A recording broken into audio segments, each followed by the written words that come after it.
Sunday morning. Catherine Graham and Shirley Williams were staying with us up at the farmhouse. Mrs. Graham had breakfast with us, and she demanded to know what we had paid for this house and 250 acres 30 years ago in 1947.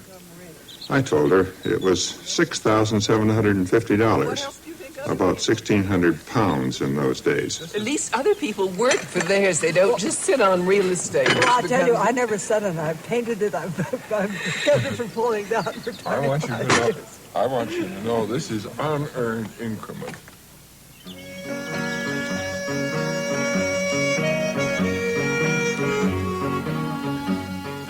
Shirley Williams was more energetic and took my daughter-in-law's horse out for a ride. The horse is a sprightly 15-year-old.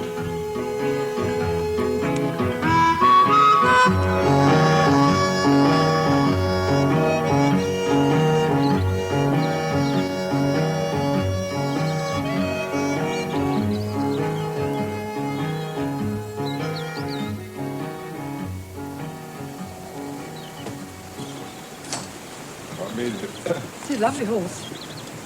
Very nice, Ralf. Want me to demonstrate now? All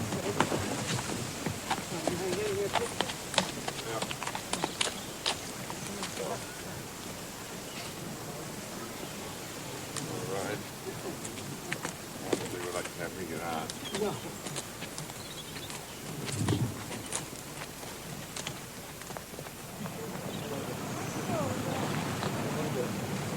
About 10 o'clock, the other guests began to arrive from the inns at Newfane.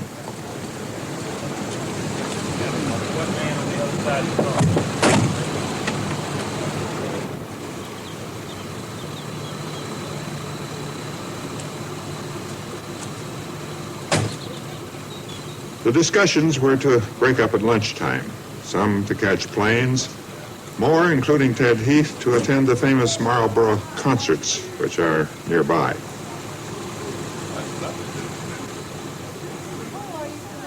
You eat them all the time. Oh, in salad, they're so good. They're better than You eat them raw? No, my wife puts some, just plucks off the... Before the serious business, it turned out that some of the guests had found a new use for lilies. Somebody said you were eating bay leaves. lilies. No. Lilies. Oh, the lilies? Yeah. What do they like? Well, they're very... They're rather tasty, like cucumber. Raw. And if you cook them, you can cook them like beans. What do you call these? Bay lilies. Bay lilies. They. You know, they bloom one each day. One day. People come up to me and say, you don't look as bad in real life as you do on pictures, which is an unsettling experience. I didn't like to say that. They don't say I look good, but they say it's not as bad. Never said that. She says she speaks perfect with an Uzbek accent. I've sat in on a number of conversations and negotiations between national leaders, and they sound very much like those you're about to hear. However, for me, as I imagine it will be for you, this was my first chance to eavesdrop on conversations at the summit between American and Soviet leaders. It will be, as you see, on by far the most urgent issue of the age. This was the discussion about nuclear diplomacy and control. On one or two technical points, I'll interrupt with an explanation. Some of our guests, you will see, took notes for themselves. Ted, you stand between the relevant powers, so you lead off on this.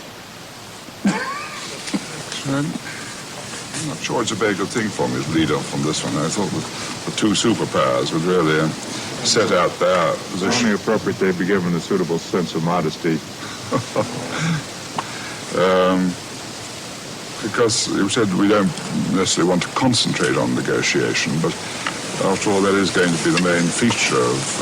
I think I misspoke on that. What I don't want to concentrate on is past blame. Arbatov has persuaded me that we're wicked, and everybody else has persuaded me that the Soviets are wicked, which of course deeply I believe. And since we've established both of those points, I would like not to pursue them further? Well, let me just then give a brief introduction to it, and then the others can carry on. My experience has been over the last 15 years that the way we make progress is by negotiation, which one has to accept is very hard bargaining, and which takes a certain amount of time to achieve, in fact, much longer than anybody realizes. And that when an agreement is reached, then it has stuck. And if one takes the various agreements which we've had, in the Test Ban Treaty, which we negotiated as a government with the American administration and with the Soviet Union, it took us a long time to get it, and there wasn't everything in it which we would have liked. But on the other hand, this has stuck. And then when we came to the non-proliferation, there was a similar long period, very hard negotiation. But once it was reached, it stuck. And so I think there is room for reasonable optimism about this. It does mean that one's got to be prepared to take a considerable amount of time, and it's pretty rough going before you reach a conclusion. The next complication is that we're moving into a period in which there are other nuclear powers, and not only the superpowers and the two European ones. The Chinese are developing, and we may see others develop. This makes the overall picture very much more complicated and very difficult for the two superpowers themselves to handle, I think. And I don't know that enough thought has really been given to this aspect of future negotiations as far as the nuclear are concerned. Well, I think that Ted Heath has stated the case admirably, and there's very little I'd like to add so far as Europe is concerned. Incidentally, my own history in this is nothing except the negotiation of the verification agreement between the European Community and the International Atomic Energy Organization relating to the Non-Proliferation Treaty. But there's one point which I would like to add, and where I'd very much like to have some discussion, and that is, if the nuclear future of the world was simply determined by relations between the United States of America and the Soviet Union, I would not be particularly worried. I'd be quite prepared to settle for the kind of cautious optimism which Ted Heath has expressed. However, it seems to me that the real problems we're going to face are the two problems of nuclear proliferation, which you mentioned, and of nuclear terrorism.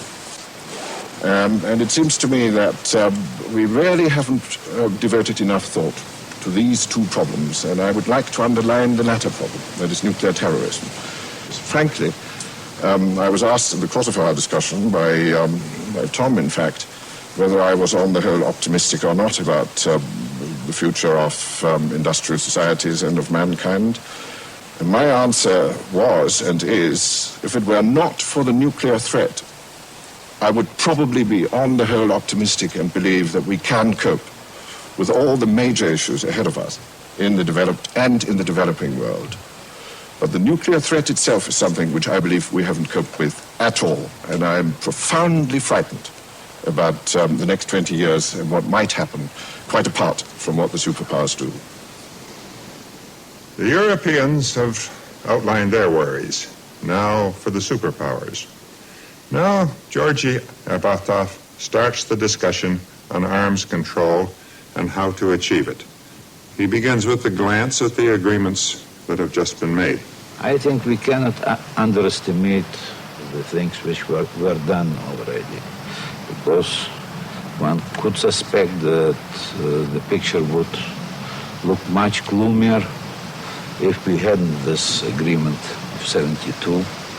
I have in mind a special agreement on ABM. If we hadn't Vladivostok Accord, maybe the things would be still worse. But nevertheless, we have to look to be very realistic about it. And we can say that despite the time, despite many agreements we have concluded, the arms race goes on. And on some very dangerous points, it intensifies. And I am very much concerned, well, I'll keep to your advice, and although it's nice even in such gloom situation to know that you are morally right, and I feel that we have the satisfaction. I won't speak about it, but I'll put out one of the problems which makes me especially concerned. That the political process of negotiating arms control lags very much behind the technological progress in armaments fields. And so we get in some sort of vicious circle when we have to try to solve old problems. And meantime, new weapon systems are created which bring in new, even more complicated problems. And this vicious circle has to be torn somehow. If there are two basic categories of problems in relation to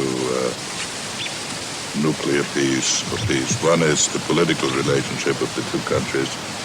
The other is the strategic relationship of the two countries. Arbatov wanted to separate these two and say that the nuclear relationship can be stabilized in the absence of stabilizing the political relationship. Given the enormous complexity of the discussion on nuclear controls and nuclear stability, given the fact that it is a really very unusual approach involving unconventional thinking, there's no practical possibility of getting a significant degree of nuclear disarmament and nuclear control if there is not also a measure of restraint in the political field. I don't think it is possible to advance the proposition that the two countries can press each other to the limit in the political field while they should regularize their armaments with each other. And I think both sides, not just the Soviet Union, have an obligation to keep in mind that they're living in a very unusual world. The sort of gains that one can make on the level of traditional balance of power politics are really quite marginal compared to the risks that are involved in terms of our long-term future and the permanent benefits that can be achieved from it. And while it is of course true that the Soviet Union and the United States, as two superpowers impinging on each other all over the world, are bound to be in competition.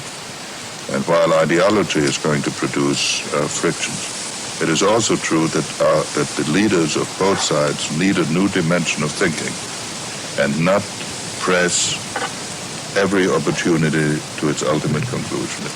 When I think back over the last 15 years, we were talking about it informally before. I was at the very fringes of the Kennedy administration without any influence whatsoever, but I know that in 1961, my colleagues entered the government with the firm intention of making progress in the relations with the Soviet Union, and then the Berlin crisis set matters back for 3 years to no benefit to anybody. I would therefore urge that there must be political restraint, and there cannot be selective détente, and I want the record to show that this word has been introduced by Mr. Arbatov, and only politeness as a host country induces me to use it, and under no circumstances would I otherwise disobey firm instructions. But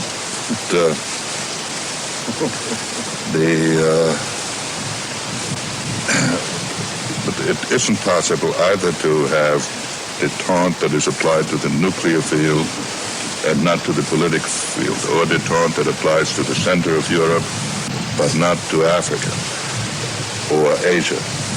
This doesn't mean that we will not be competing to some extent, but some limits have to be put on the competition. Some restraint has to be exercised. And this is an injunction I would make to both sides, not just to the Soviet Union. Now, with respect to the nuclear field, it is an unprecedented situation for nations to face the problem of having too much usable power. Until the end of World War II, it would never have occurred to anybody that a country could have more power than was either strategically or politically useful. The people who have spent their life in military services, and I would suspect on both sides, find it very hard to come to grips with this. So in their own analysis, they tend to speak of superiorities and dangers that are really quite theoretical when casualties involve hundreds of millions globally and probably over 100 million in each of our societies in case of a general nuclear war. So I do agree that there is a moral and political obligation to push back the danger of nuclear confrontation and to put some stability into nuclear armaments and then to reduce them. And it is therefore, in my view, absolutely imperative that we come to an agreement on strategic arms. Now, this is intellectually a complicated problem because the rate of technology changes more rapidly than up to now has been the pace of negotiation. In order to inject some controversy into this debate, I must say that just as there has to be restraint in pushing our political contest, we also ought to be careful in not making proposals which to the other side tend to appear slightly cynical. For example, it's an eloquent proposal to stop all new weapons deployments. It would be more convincing if it did not happen at the precise moment when the Soviet Union has completed its research and is already in production, and just before we are in production of comparable weapons. If the Soviet Union were prepared to stop the deployment of the SS-17, 18, and 19, then we could talk about stopping the deployment of the B-1 and Trident. Henry Kissinger is speaking about the new Soviet intercontinental missiles with multiple reentry warheads. The B-1 is the controversial American man bomber, and the Trident is an American intercontinental missile system for submarines, a replacement for Polaris and Poseidon. The argument continues.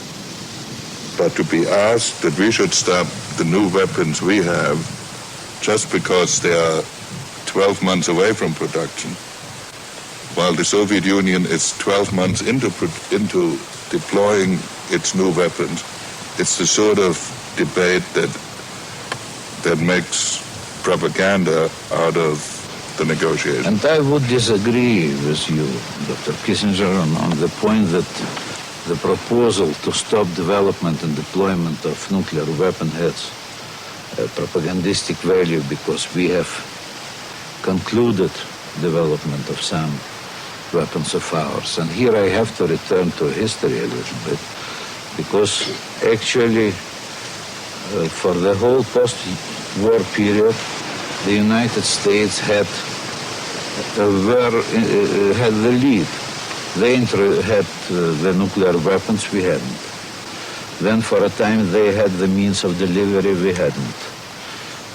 And it happened all the way. So, and now if we look at the picture, I think a question arises, who runs after whom in this arms race actually? I feel that we are trying to achieve hard facts of life, so hard that they are cast in metal and deployed already in American weaponry all the time. At the same time, in the United States, there is some picture of what the Soviet strategic forces will look or can look in 10 or 15 years. And then there is a begin for new armed weapon systems. And this makes it very difficult. This weapon system you mentioned They are an answer for a decision made by the United States in early 70s, MIRV missiles. And this was such a new introduction in arms race that it was clear, I think, for all Americans that we had to do it as well. If we have agreed that we have approximate parity, then we had to do it. But now United States begins a new round in their defense programs. And if it is made, then we'll follow. But in this case, I don't see any ways to really to break up this other vicious circle. And I think when the proposal was introduced to stop this development, deployment of weapon system, it was not a propaganda. It was, I'm sure, a very sincere offer to the United States to discuss these things. Because I'm sure it was sincere. It is just unilaterally to the Soviet advantage. no, we only had to reach the level you have achieved a few years before it.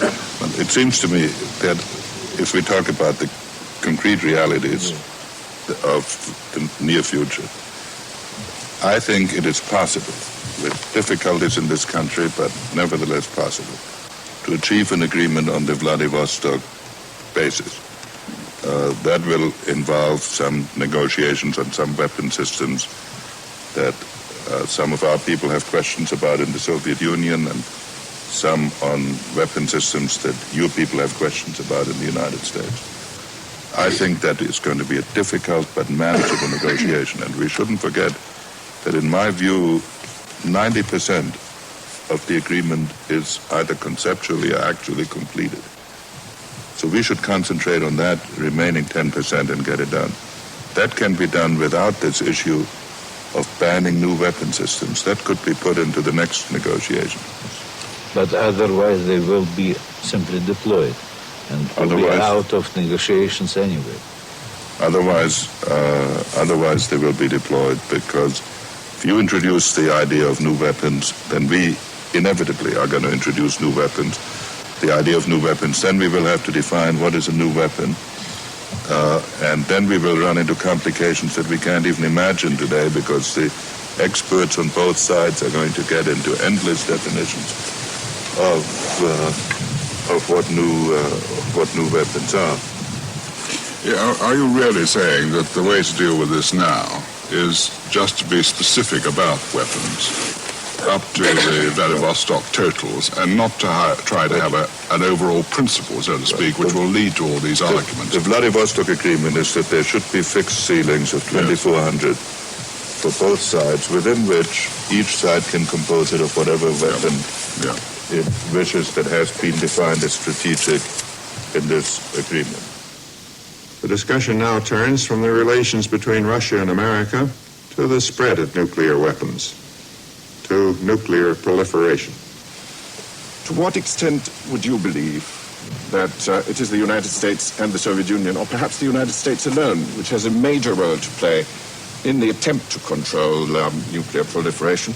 Or putting the question the other way around, to what extent do you think there is a function for international institutions which will have to be revived in order to cope with the problem? Is this a matter of arrangements between major powers, or is it a matter of setting up or reviving existing institutions? Let me say one thing on behalf of the Soviet Union here. In the field of nuclear proliferation, I must say that the Soviet Union has on the whole behaved responsibly. It has not pushed the question, it has not pushed its own export of nuclear installations to anything like the extent that, say, the European community has. And in the nuclear... This is peaceful nuclear. Peaceful nuclear. I'm speaking about nuclear proliferation, peaceful proliferation. Yes. But you weren't dealing with that, right? No, not really, but of course Well, they are. but that's what you're really talking about in the nuclear proliferation field. I don't think that any major country or any country is going to give away nuclear bombs. So when we're talking about nuclear proliferation, we are in fact to me it suggests the utilization of peaceful nuclear technology for weapons purposes by the recipient country. This is my definition of the nuclear proliferation problem. A limited definition. Well, but there hasn't been any case of a superpower, except in our relationship between Britain and the United States, which had its historical origin in the cooperation during World War II. I don't know a case of a superpower making available nuclear technology for weapons purposes to another country. No, that I wouldn't challenge that for a moment. What I'm meaning is that when one talks about nuclear proliferation, well, perhaps proliferation is the wrong word. What I mean by it is other countries having nuclear weapons, even though they produce them themselves. Yes, but I think that, what has been happening really is that everybody's been hoping this problem would go away. But if you ask yourself, how are other countries going to develop nuclear weapons? They can do it in two ways. They can do it either like China, by developing the whole nuclear program on their own. This is one set of problems. That has happened only once, or maybe twice in China and in France. The second is that... It could happen again. It could happen again. The second is whether countries develop nuclear weapons on their own, but with the indirect assistance of the advanced nuclear countries in the form of peaceful nuclear technology. And both of these problems have to be dealt with. On the other hand, given the price of oil, and given the fact that it is a resource that will be depleted or substantially depleted in a foreseeable future, the spread of nuclear technology is very probable and will accelerate. It's happened. And that is the basic dilemma, that that as these nuclear reactors spread, how does one prevent the diversion of the product to terrorist use or to national use? This, incidentally, cannot be done by the United States and the Soviet Union alone. This is an area in which the European community, for example, or at least the European individual exporting countries have to participate on a level of total equality. It's not something that we in the Soviet Union can negotiate. Larry, I don't want to minimize. I had the impression that the alarm over the explosion of the nuclear device, so-called, in India, while it must have been extremely rewarding to the Indians, had very little world significance. And that if this is a pattern of the prospective proliferation, there's some danger that we have it slightly out of perspective. I'm constitutionally incapable of minimizing this sort of issue, but I do have a feeling that it was exaggerated in that case. Well, I think there are two separate problems. One is will the acquisition of nuclear weapons by developing countries change the balance between it and the superpowers?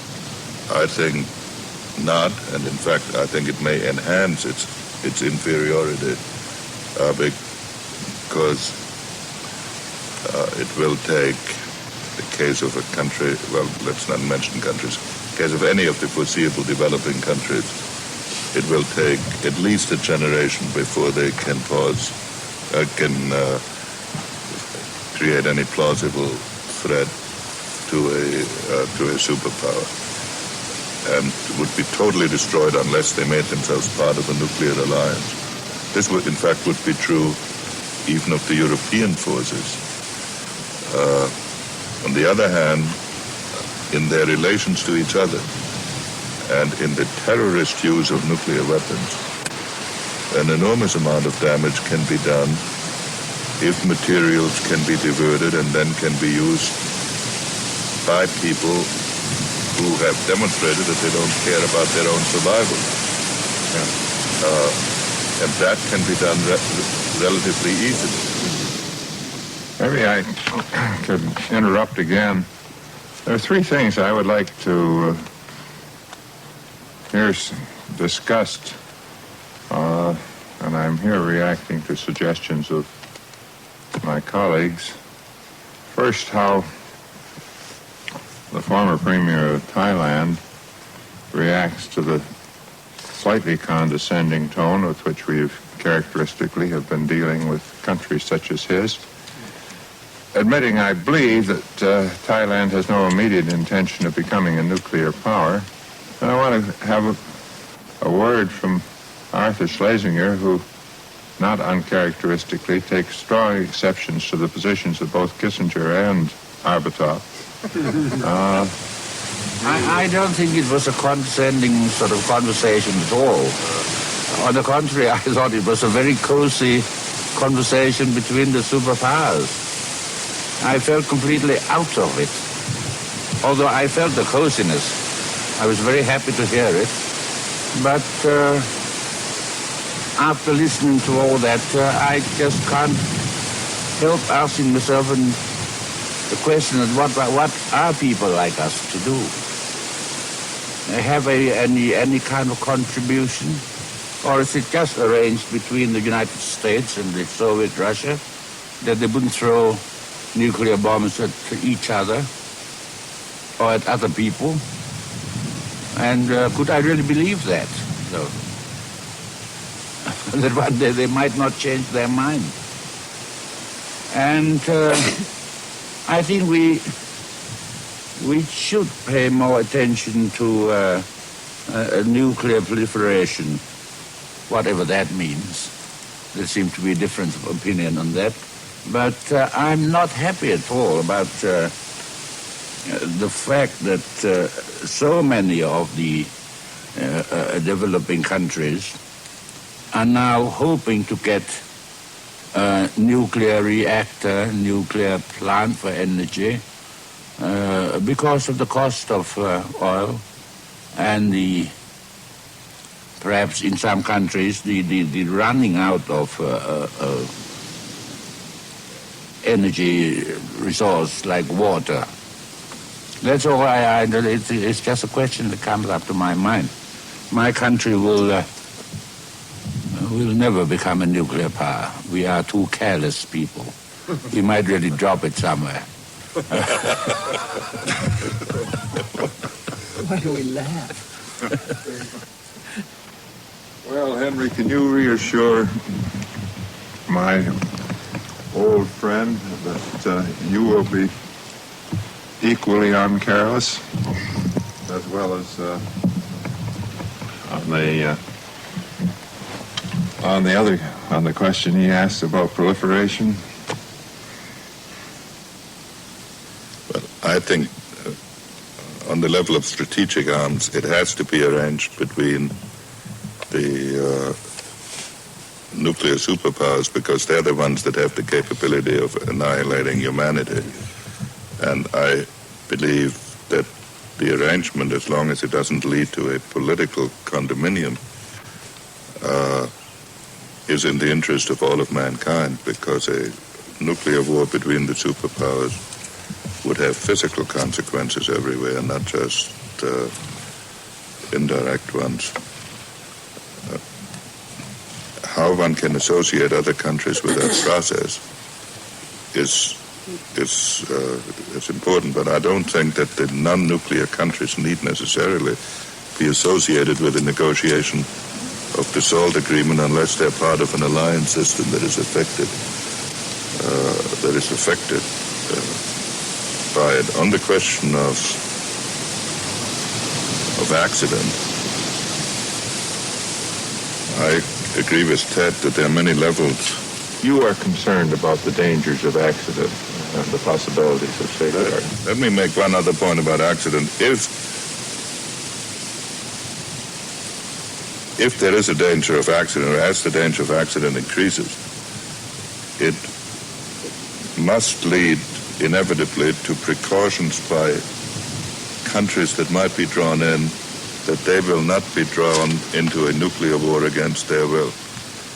And you already see agreements between the Soviet Union and the United States, and between the Soviet Union and France, by which they can inform each other about accidental nuclear explosions so that they are not triggered into a catastrophe by the actions of others, so that the spread of nuclear weapons may have the paradoxical consequence of drawing those who have the greatest risk of being involved into a closer cooperation than would otherwise be the case.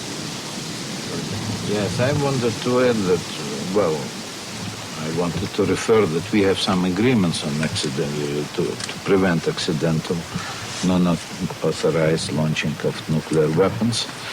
I am not in a position to judge, to evaluate whether it's enough or we need some more provisions for this. This must be always cared upon by the governments. But in general, I wouldn't say that our position is such that the steps that already were taken in Soviet-American relations or the negotiations which are underway now take away the whole danger of nuclear war.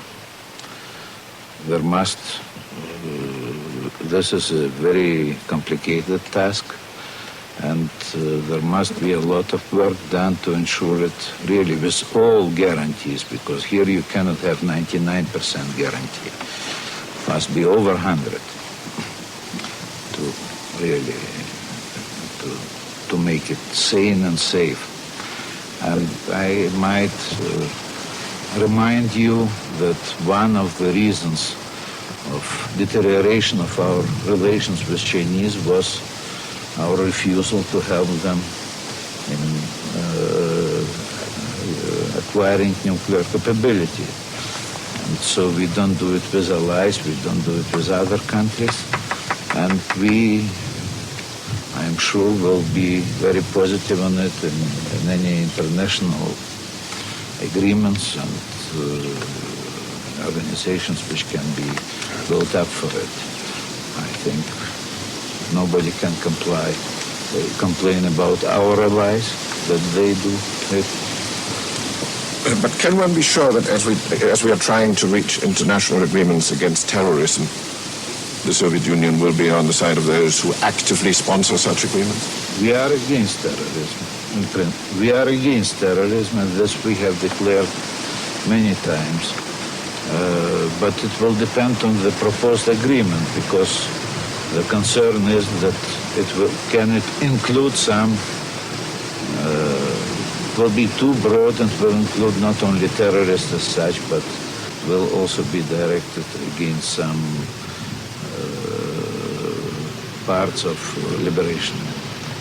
Can I ask a little question? Yeah, sure. And a big one. I'm going to come to you, Shirley, and then to Arthur Schlitzker. May I just ask a question? Waiting for Arthur.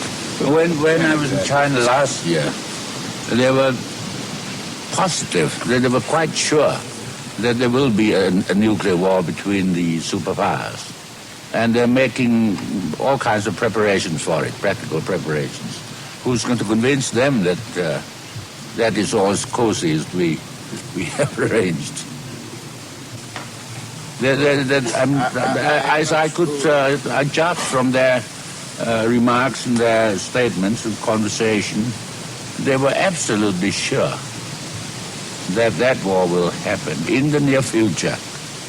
I accept that, Kukrit, as a rhetorical question, because I would think that on one point, there'd be one point of agreement that neither the United States nor the Soviet Union will be able to reassure the Chinese on that particular point. Especially if they needed this word danger, scare of war for their internal purposes, you cannot they're reassure digging them. tunnels and things and very comfortably furnished underground. Well, this It makes seems to me they are. Have you seen that?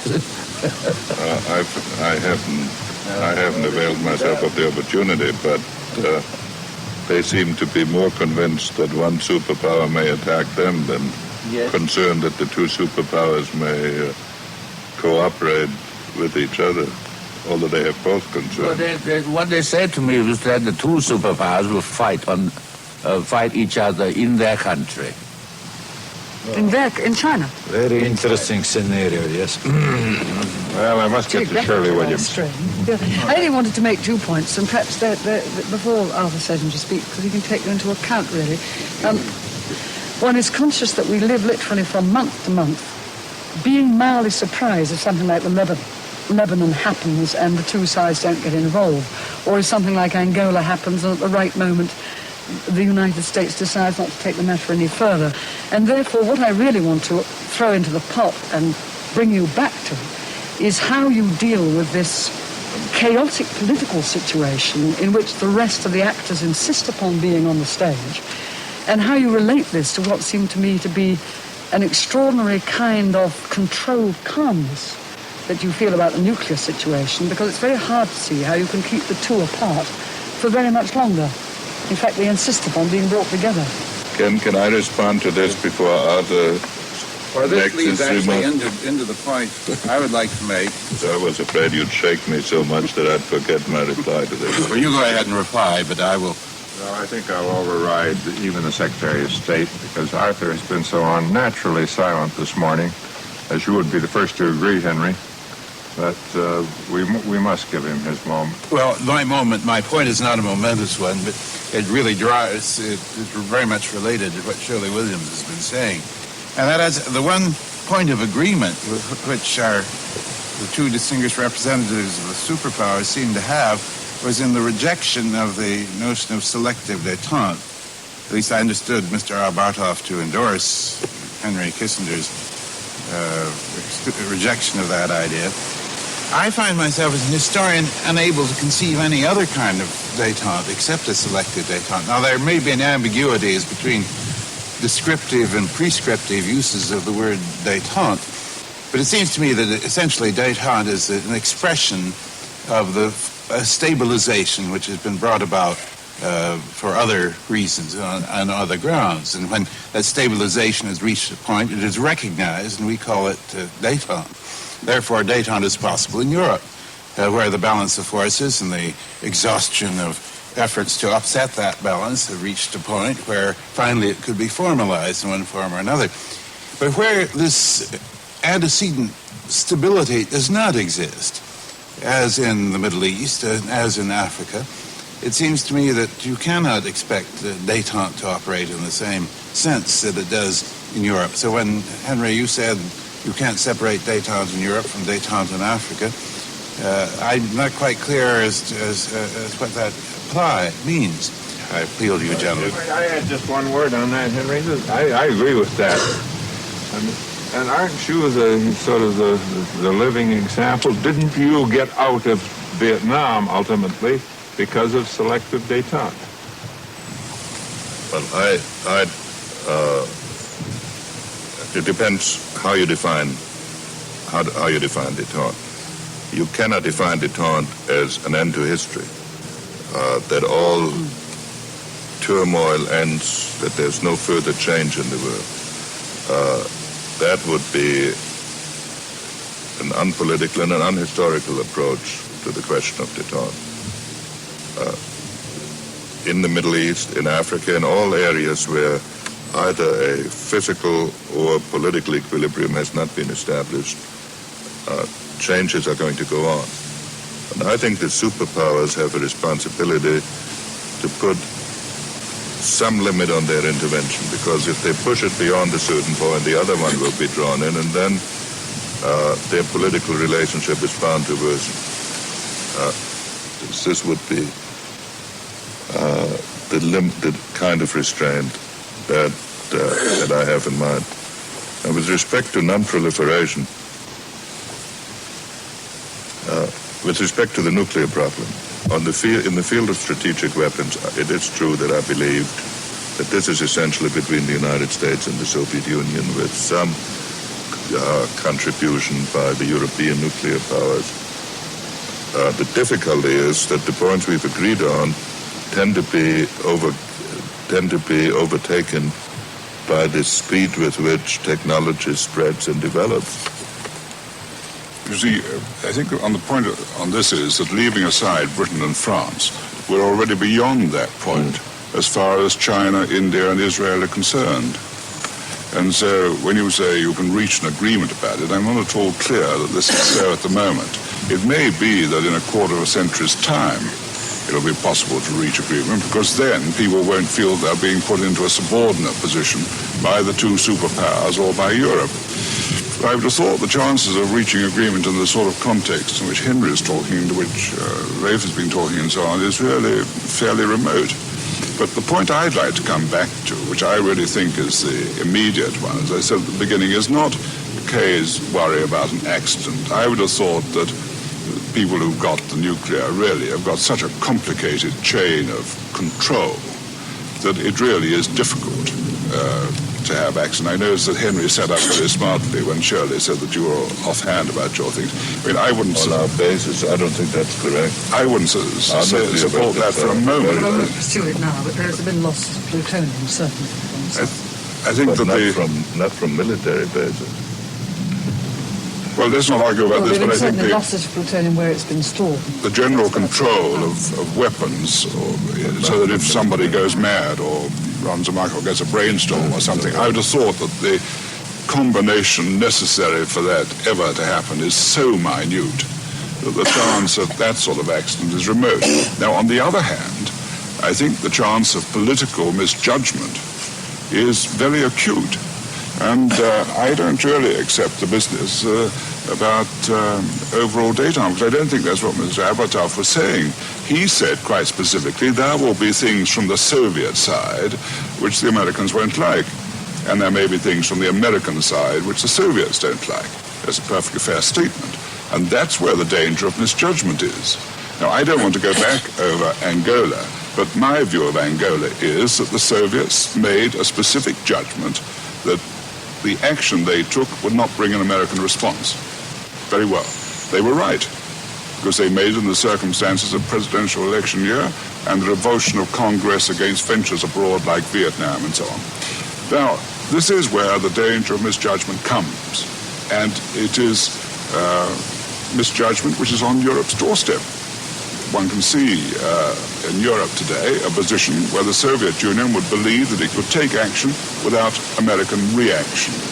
And there might very well be an American reaction. And, one says to oneself, well, would the Soviet Union today take the same action which it took in Czechoslovakia, in Hungary in 56 and Czechoslovakia in 68? Would the Soviet Union do that again? And this is a very crucial point, because is obviously a place in Europe where the Soviet Union would try to re-establish a position. Yugoslavia. Yes, and if you want to be specific. And what is going to be the consequence of that happening? Now, these are really the practical dangers which face us at this moment. And I'm not so worried about some soldier or sailor running amok, but I am worried about a misjudgment of that kind between the powers. Well, it will be clear to everybody. About probable other situation, I could say that what was happened in Czechoslovakia was not a doctrine contrary to what was written in the Western press.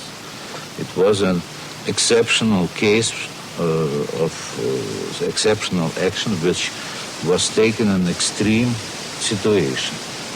It is not a model of Soviet behavior. We had many disagreements with some other allies of ours. We never did it. And this was an exceptional case, and you cannot build scenarios in this way. Do you have any further comment, Henry, before I go on I think I will finish with Jack Jones. We've had, as I said this morning, a sense of urgency, a sense of agreement on the urgency that should not be without some measure of encouragement. So, Jack Jones. Well, I think the most pleasing thing for me this weekend has been to be present at this discussion and to listen to what has been said and to have seen, to witness the exchange which has taken place, and if it's going to be televised, I think it can be enormously reassuring to the sort of people I represent. That doesn't mean to say that we wouldn't continue to be worried. But the fact that discussions are proceeding, that there could be this open exchange of the kind that has taken place, I think is encouraging. Of course, people generally, and working people in particular, are worried about the enormous cost of nuclear weaponry, and on one hand, we think in terms of the very considerable improvement in standards of living that could be affected if this cost was reduced or eliminated. That's an aspect that is always with us. And the other, of course, is the absolutely horrific consequences if this thing went wrong. And I think all of us recognize that it really is in the hands. We'd like to make reservations, such as Ted has made and others have made, about the requirements of other countries, but clearly the solution is in the hands of the two superpowers. It depends upon what America and the Soviet Union are prepared to do, how far they can go. And I think our main role, and the role of trade unionists all over the world, must be to pressurize the politicians into seeing the urgency and taking action towards solutions. Otherwise, we'll have to do something ourselves. And perhaps one of the things we should certainly do is to talk more between the working people of all our countries. I frankly believe that it would be possible to get some talks proceeding between the trade unions of Israel and some of the Arab countries. We've encouraged that to a limited degree, but we could do with, when I say we, I mean the British trade union movement, we could do with assistance from other trade union movements, perhaps larger than ours, in that direction.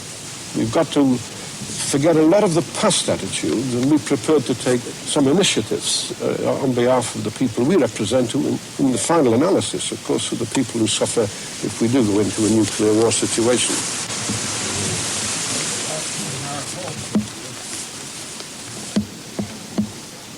The discussions were over. It was discussion and not argument. And you will have sensed the shared feeling of urgency. I would be happy as I end this series if some of the same sense of urgency on this problem, and maybe others, remained with you, my long-suffering audience, and I hope I can still say, my friends.